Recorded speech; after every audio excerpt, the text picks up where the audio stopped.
Y a-t-il quelqu'un dans votre vie qui se comporte d'une certaine manière en votre présence et d'une façon totalement différente lorsqu'il pense que vous ne le regardez pas?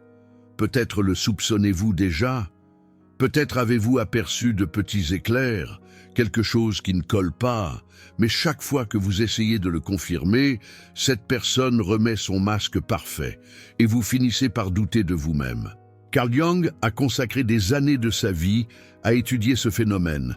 Il l'a appelé la chute du masque social. Et il a découvert quelque chose qui va complètement changer votre façon de voir les personnes qui vous entourent. Parce que Jung a prouvé qu'il existe un moment spécifique où le masque finit toujours par tomber. Un moment où l'ennemi caché révèle qui il est réellement. Et aujourd'hui, vous allez apprendre exactement comment détecter ce moment. Mais avant de continuer, j'ai besoin que vous compreniez quelque chose de fondamental. Votre ennemi caché n'est pas stupide. Il sait parfaitement qu'il doit maintenir les apparences. Il sait que s'il vous montre son vrai visage, il perdrait l'accès à vous, à votre énergie, à tout ce qu'il obtient en vous ayant près de lui. C'est pourquoi il investit une quantité énorme d'efforts pour maintenir son masque. Mais voici le secret que Jung a découvert. Maintenir un masque demande de l'énergie. Cela requiert une attention constante et personne ne peut maintenir cette attention 24 heures sur 24. Il y a des moments où l'ennemi caché baisse la garde, des moments où il se croit en sécurité, et dans ces moments-là, sa véritable nature remonte à la surface. Le problème, c'est que la plupart des gens ne savent pas quand regarder. Ils sont tellement occupés à réagir à ce que l'ennemi caché leur montre directement qu'ils manquent les signaux qui apparaissent quand ils ne regardent pas. Aujourd'hui, vous allez apprendre à regarder au moment opportun. Et quand vous le ferez, ils ne pourront plus jamais vous tromper. Le premier signal apparaît dans ce que Jung appelait le moment de transition. Cela se produit dans les secondes exactes avant qu'il ne vous voie, ou juste après qu'il croit que vous avez cessé de faire attention. Pensez à ce qui se passe lorsque vous entrez dans une pièce où se trouve votre ennemi caché. Dans ces premières microsecondes, avant qu'il n'enregistre votre présence, son visage montre quelque chose. Ça peut être un geste d'agacement, ça peut être un regard de mépris, ça peut être simplement une expression vide, comme s'il était en train de calculer. Mais à l'instant où il vous voit, cela disparaît, le masque s'active, le sourire apparaît. Jung a observé que ces moments de transition sont des fenêtres sur la vérité. Ils sont si brefs que la plupart des gens ne les enregistrent même pas consciemment. Mais votre inconscient les capte. C'est pourquoi vous avez parfois une sensation étrange à propos de quelqu'un que vous ne pouvez pas expliquer. Votre inconscient a vu quelque chose que votre esprit conscient n'a pas traité. L'astuce consiste à apprendre à observer ces moments intentionnellement. Lorsque vous allez entrer dans un espace où se trouve cette personne, faites-le de manière silencieuse. N'annoncez pas votre arrivée. Observez son expression avant qu'elle ne vous voie. Ce que vous capterez dans cette seconde vous en dira plus que des mois d'interaction directe. Le deuxième signal est ce que j'appelle le comportement différentiel. Votre ennemi caché ne peut pas maintenir le même masque avec tout le monde. Cela demanderait trop d'énergie. Alors, il fait quelque chose que Jung a largement documenté. Il choisit à qui montrer quel visage. Observez comment il traite les personnes qui ne lui servent à rien. Le serveur dans un café, le vendeur dans une boutique, quelqu'un qu'il considère comme inférieur.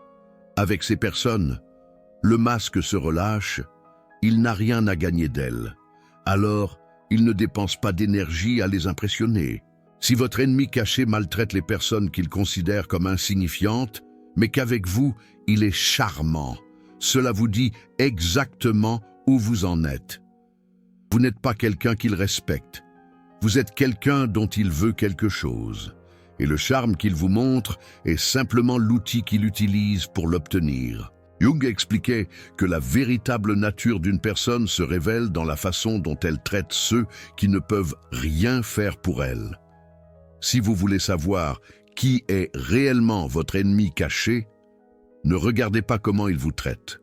Regardez comment il traite ceux qui n'ont rien à lui offrir. Le troisième signal apparaît dans les conversations qui ne vous sont pas destinées.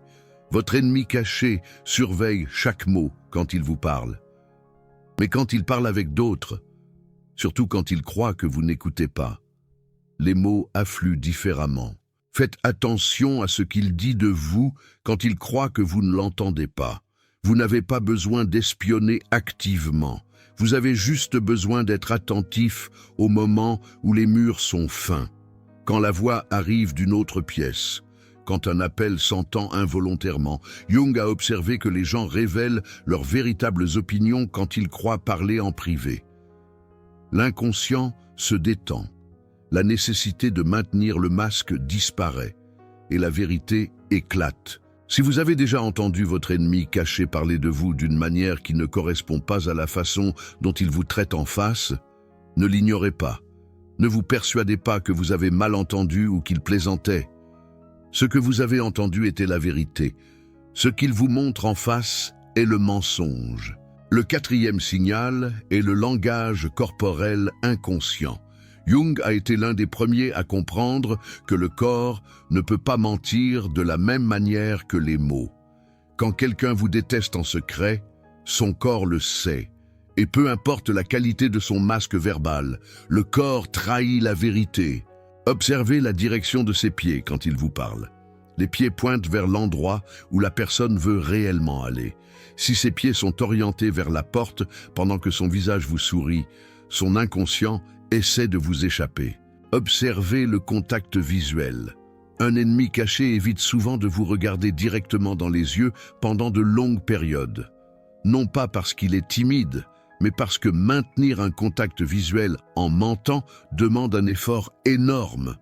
Alors il regarde, puis détourne le regard, regarde, puis détourne le regard. Observez les micro-gestes de mépris. Jung les a décrits comme des mouvements si petits qu'ils durent moins d'une seconde. Une légère élévation de la commissure des lèvres, un rétrécissement presque imperceptible des yeux, un petit mouvement du nez comme s'il sentait quelque chose de désagréable. Ces gestes apparaissent et disparaissent si vite que la personne ne sait même pas qu'elle les a faits, mais ils sont là. Et si vous apprenez à les voir, ils ne vous tromperont plus jamais. Le cinquième signal est le plus subtil, mais aussi le plus révélateur. Jung l'appelait l'incongruence émotionnelle. Votre ennemi caché dit les mots justes. Félicitations pour votre réussite. Tant mieux pour vous que ça se soit bien passé. Je suis content pour vous, mais il y a quelque chose qui ne colle pas. Le ton ne correspond pas aux mots. L'expression arrive une demi-seconde trop tard. L'émotion qu'il montre n'atteint pas ses yeux. Cela se produit parce que feindre une émotion et ressentir une émotion active différentes parties du cerveau. Quand quelqu'un se réjouit vraiment pour vous, tout son système s'aligne. Les mots, le ton, l'expression, le langage corporel, tout dit la même chose. Mais quand quelqu'un simule, il y a de petites désynchronisations. Le cerveau ne peut pas coordonner parfaitement quelque chose qui n'est pas réel. Jung enseignait à ses patients à faire confiance à cette sensation que quelque chose ne colle pas. Cette sensation, c'est votre inconscient qui détecte l'incongruence. C'est votre système d'alarme interne qui vous dit que les mots et la réalité ne coïncident pas. Si après avoir reçu une félicitation, vous restez avec une sensation étrange, comme si quelque chose clochait, mais sans pouvoir identifier quoi, faites confiance à cette sensation. Votre inconscient a détecté le mensonge avant que votre esprit conscient ne puisse le traiter. Maintenant, vient la partie qui va vraiment vous donner du pouvoir. Parce qu'il ne suffit pas de détecter ton ennemi caché. Il faut savoir quoi faire de cette information. Jung a développé ce qu'il appelait l'observation consciente sans réaction. C'est une technique qui inverse complètement la dynamique de pouvoir entre vous et votre ennemi caché. La plupart des gens, quand ils découvrent que quelqu'un les déteste en secret, réagissent, ils confrontent, ils s'éloignent dramatiquement, ils changent leur comportement de manière évidente. Et ça dit à l'ennemi caché qu'il a été découvert. Ça lui donne l'opportunité d'ajuster sa stratégie. de créer de nouveaux masques, de mieux se couvrir. Mais Jung proposait quelque chose de différent. Il proposait d'observer sans révéler que vous êtes en train d'observer, de recueillir de l'information sans agir dessus immédiatement, de comprendre le schéma complet avant de faire le moindre mouvement. Ça vous donne un avantage énorme, parce que maintenant, vous savez qu'ils vous détestent, mais ils ne savent pas que vous le savez. Vous avez de l'information. Ils croient qu'ils continuent à vous berner. Et cette asymétrie de connaissances, c'est du pouvoir pur. Voyez ça comme ça. Votre ennemi caché a joué à un jeu avec vous, un jeu où il connaissait les règles, et vous non, où il voyait toutes les cartes, et vous ne saviez même pas qu'il y avait un jeu. Mais maintenant, les choses ont changé. Maintenant, vous aussi vous voyez le jeu. Et la différence, c'est qu'ils ne savent pas que vous avez commencé à jouer. Jung décrivait cette position comme l'observateur silencieux. C'est une position de pouvoir parce qu'elle vous permet d'anticiper les mouvements, de préparer des défenses et de choisir le moment exact où vous voulez agir, si tant est que vous décidiez d'agir. Parce que voilà quelque chose d'important que Jung enseignait, vous n'avez pas toujours besoin de confronter votre ennemi caché. Parfois, la meilleure stratégie, c'est simplement de savoir vous protège. Savoir vous permet de prendre des décisions informées. Savoir vous libère de la confusion, de ne pas comprendre pourquoi certaines choses ne fonctionnent pas dans cette relation. Il y a des gens qui ont passé des années à se demander pourquoi une amitié se sent bizarre, pourquoi un membre de leur famille semble toujours saboter leur réussite, pourquoi un collègue ne les soutient jamais vraiment. Et quand finalement ils voient la vérité, quand finalement ils acceptent qu'ils sont en train de gérer un ennemi caché, tout prend son sens. Cette clarté, c'est la liberté. Vous ne gaspillez plus d'énergie à essayer d'arranger quelque chose que l'autre personne n'a aucune intention d'arranger. Vous ne vous blâmez plus pour l'échec d'une relation que l'autre personne était en train de saboter activement. Vous n'êtes plus confus par le contraste entre les mots aimables et les résultats dommageables. Vous savez, simplement, et cette connaissance vous permet de vous protéger.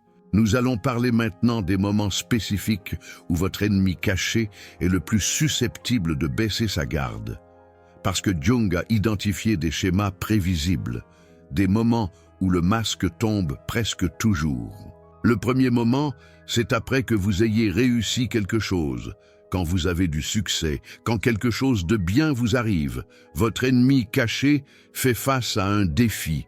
Il doit simuler qu'il se réjouit, alors qu'en réalité votre succès lui cause de la douleur. C'est une des performances les plus difficiles à maintenir. Observez sa réaction initiale. Pas la réaction qu'il construit après avoir traité la nouvelle, mais la première fraction de seconde. Souvent, vous verrez un éclair de quelque chose. Ça peut être une surprise négative, ça peut être une micro-expression de dégoût, ça peut être simplement un durcissement presque imperceptible de l'expression. Cet éclair, c'est la vérité. Tout ce qui vient après, c'est de la simulation. Le deuxième moment, c'est quand vous êtes vulnérable, quand vous traversez quelque chose de difficile, quand vous avez besoin de soutien, quand vous n'êtes pas à votre avantage. Votre ennemi caché voit ces moments comme des opportunités. Et même si son masque dit qu'il est là pour vous, son comportement réel révèle souvent de la satisfaction. Jung a noté que les ennemis cachés ont une étrange tendance à être, commodément, non disponibles quand vous avez vraiment besoin d'eux, ou à offrir de l'aide d'une manière qui en réalité n'aide pas. Ils disent les mots corrects, mais les résultats n'apparaissent jamais. Ils promettent du soutien, mais il y a toujours une excuse. Le masque dit ami, le comportement dit le contraire. Le troisième moment, c'est en présence de personnes que votre ennemi caché veut impressionner. Quand il y a quelqu'un d'autre dans la pièce que l'ennemi caché considère comme important, son attention se divise. Il doit maintenir son masque avec vous, tout en essayant simultanément de bien paraître devant l'autre personne. Et cette division d'attention cause souvent des erreurs. Vous pourriez remarquer qu'il vous ignore plus que d'habitude, que ses commentaires envers vous ont un tranchant qu'il cache normalement, qu'il vous utilise comme contraste pour se mettre en valeur devant la personne qu'il veut impressionner. Ce sont les moments où sa véritable opinion sur vous se filtre à travers le masque. Le quatrième moment, c'est quand l'ennemi caché est fatigué ou stressé. Jung a observé que l'énergie requise pour maintenir un masque augmente de façon exponentielle quand la personne est sous pression. Quand votre ennemi caché a eu une mauvaise journée, quand il est épuisé, quand quelque chose a mal tourné dans sa vie, sa capacité à simuler diminue drastiquement. Dans ces moments-là, vous pourriez remarquer une irritabilité qu'il cache normalement, des commentaires cinglants qu'il adoucit habituellement, une impatience qui révèle ce qu'il pense réellement de vous. Ce n'est pas qu'il vous déteste soudainement plus, c'est qu'il vous a toujours détesté, mais maintenant il n'a plus l'énergie de le cacher. Le cinquième moment, c'est immédiatement après qu'il vous ait aidé. Ça peut sembler contradictoire, mais ça a une logique parfaite. Votre ennemi caché doit parfois vous aider pour sauver les apparences. Mais cette aide lui coûte. Ça le contrarie de devoir investir des ressources dans quelqu'un qu'il méprise. Après vous avoir aidé, observez son comportement. Souvent, il y a une période de froideur, une distance subtile, peut-être quelques commentaires passifs-agressifs. C'est comme s'il recouvrait la dette émotionnelle d'avoir dû être aimable avec vous. Le masque d'aide était si lourd à porter qu'il a besoin d'un temps de récupération. Maintenant, je veux vous parler de quelque chose que Jung considérait comme fondamental. La raison pour laquelle votre ennemi caché vous déteste. Beaucoup de gens supposent que si quelqu'un les déteste, c'est qu'ils ont dû faire quelque chose de mal. Ils cherchent dans leur mémoire en essayant de trouver le moment où ils ont offensé cette personne. Ils se demandent ce qu'ils auraient pu faire différemment. Mais Jung a découvert quelque chose de perturbant. Bien souvent, la raison pour laquelle ton ennemi caché te hait n'a rien à voir avec toi. Ça concerne EX. Jung appelait ça la projection de l'ombre. Ça fonctionne comme ça. Chaque personne a des aspects d'elle-même qu'elle ne peut pas s'accepter, des qualités qu'elle considère inacceptables, des désirs qu'elle réprime, des parties de sa personnalité qu'elle cache même à elle-même. C'est ça, l'ombre. Quand quelqu'un voit en toi quelque chose qui lui rappelle sa propre ombre, quelque chose qui active ces parties refoulées d'eux-mêmes, ils ressentent une hostilité intense. Mais ils ne peuvent pas admettre que cette hostilité vient de l'intérieur. Alors, ils la projettent vers l'extérieur. Ils te blâment pour ce qu'ils ne peuvent pas accepter en eux-mêmes. Ça signifie quelque chose de libérateur. La haine de ton ennemi caché, bien souvent, ne te concerne pas du tout. Elle concerne ce que tu leur rappelles d'eux-mêmes. Elle concerne leur propre incapacité à affronter certaines vérités. Tu es simplement l'écran où ils projettent leur propre obscurité. Jung disait que, quand quelqu'un te hait sans raison apparente, tu fonctionnes comme un miroir pour leur ombre. Et les miroirs ne sont pas coupables de ce qu'ils reflètent. Ça ne signifie pas que tu dois tolérer l'abus. Ça ne signifie pas que tu dois rester proche de quelqu'un qui te fait du mal, mais ça signifie que tu peux lâcher la question torturante de ce que tu as mal fait. Tu n'as probablement rien fait. Tu existes simplement d'une manière qui leur est intolérable, et ça en dit bien plus sur EX que sur toi. Il y a un autre schéma que Jung a identifié chez les ennemis cachés. Il appelait ça l'envie transformée en mépris. Ton ennemi caché, bien souvent, t'envie, il veut quelque chose que tu as. Ça peut être un talent, une relation, une réussite, une qualité de personnalité, simplement une facilité pour certaines choses qui, à lui, coûtent. Mais l'envie est une émotion difficile à admettre. Personne ne veut se voir comme envieux. Alors, l'inconscient fait quelque chose d'ingénieux. Il transforme l'envie en mépris. Au lieu d'admettre qu'il veut ce que tu as, il convainc sa propre mentalité que ce que tu as ne vaut rien, ou que tu l'as obtenu de manière injuste, ou que tu ne le mérites pas. Ce mépris fabriqué lui permet de se sentir supérieur au lieu d'inférieur. Il lui permet de haïr au lieu d'admirer. Et le plus important, Il lui permet de te saboter sans ressentir de culpabilité parce qu'il a convaincu sa propre mentalité que tu mérites d'être saboté. Si tu as déjà remarqué que ton ennemi caché semble te mépriser pour les mêmes choses pour lesquelles les autres t'admirent, tu comprends maintenant pourquoi. Le mépris est de l'envie qui a eu honte d'elle-même. C'est de l'admiration qui s'est transformée en hostilité, parce que l'admettre serait trop douloureux. Jung observait que les ennemis cachés les plus intenses sont bien souvent ceux qui t'enviaient le plus à l'origine. L'intensité de la haine est proportionnelle à l'intensité de l'envie qu'ils ont dû réprimer. Maintenant, vient la partie pratique. Comment utilises-tu exactement toute cette connaissance pour te protéger? La première chose est d'établir ce que Jung appelait des limites énergétiques. Tu n'as pas besoin d'avoir une conversation sur les limites avec ton ennemi caché. En fait, cette conversation ne fonctionnerait probablement pas, parce qu'il nierait tout. Au lieu de cela, tu établis des limites de manière silencieuse. Tu réduis la quantité d'informations personnelles que tu partages avec lui. Tu arrêtes de lui raconter tes projets, tes rêves, tes vulnérabilités. Chaque information qu'il a sur toi est un outil qu'il peut utiliser contre toi. Alors, tu arrêtes simplement de lui donner des outils. Ça ne demande pas de drame, ça ne demande pas d'explication. Tu commences simplement à partager moins. Quand il demande, tu donnes des réponses vagues. Quand il insiste, tu changes de sujet. Tu ne lui dois pas d'explication sur le fait que ta vie n'est plus un livre ouvert pour lui. La deuxième chose est de créer une distance stratégique. Tu ne peux pas toujours éliminer complètement un ennemi caché de ta vie. Parfois, c'est un membre de la famille. Parfois, c'est un collègue. Parfois, il est intégré dans ton cercle social de telle manière que le couper serait trop compliqué. Mais tu peux créer de la distance sans couper.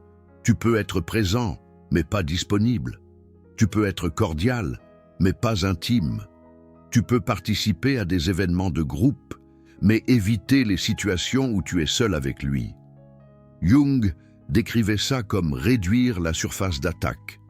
Moins il a accès à toi, moins il peut faire de dégâts, moins ton bien-être émotionnel dépend de lui, moins il a de pouvoir sur toi. La troisième chose est de documenter les schémas. Ce n'est pas nécessairement pour confronter ou pour prouver quelque chose à d'autres, c'est pour toi-même. Parce qu'une des tactiques les plus efficaces de l'ennemi caché est de te faire douter de ta propre perception. Chaque fois que tu remarques quelque chose, un signal, un comportement suspect, un moment où le masque est tombé, écris-le, date, heure, ce qui s'est passé, comment tu t'es senti. Tu n'as pas besoin de le montrer à personne, mais l'avoir écrit te protège du gaslighting. Quand tu commences à douter de toi-même, quand tu commences à te demander si tu exagères, tu peux revenir à tes notes et voir le schéma documenté. Jung était un grand partisan du pouvoir d'écrire pour rendre conscient l'inconscient. Et dans ce cas, écrire te protège aussi de la manipulation de ta propre mémoire. La quatrième chose est de cultiver des relations authentiques comme contraste. Une des choses les plus nuisibles que fait un ennemi caché est de déformer ta perception de ce qui est normal dans une relation. Quand tu passes beaucoup de temps avec quelqu'un qui fait semblant de t'aimer, tu commences à penser que ce type d'interaction est normal, que l'inconfort constant est normal, que les signaux mixtes sont normaux. C'est pourquoi il est crucial d'avoir des relations authentiques dans ta vie, des personnes qui t'aiment vraiment, sans masque, sans arrière-pensée. Quand tu as ce contraste, il est beaucoup plus facile de voir la différence. Il est beaucoup plus facile de reconnaître que ce que tu ressens avec ton ennemi caché n'est pas normal, parce que tu sais ce que c'est, une relation réelle. La cinquième chose est de travailler sur ta propre ombre.